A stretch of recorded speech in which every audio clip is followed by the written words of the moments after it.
No. I got the mint Oreo Blizzard from Dairy Queen.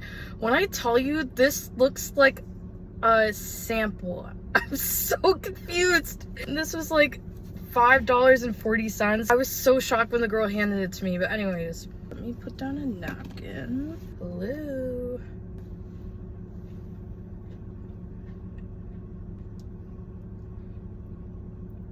Very minty. Tastes like toothpaste. Toothpaste with a side of Oreo. It's just like such an artificial mint flavor.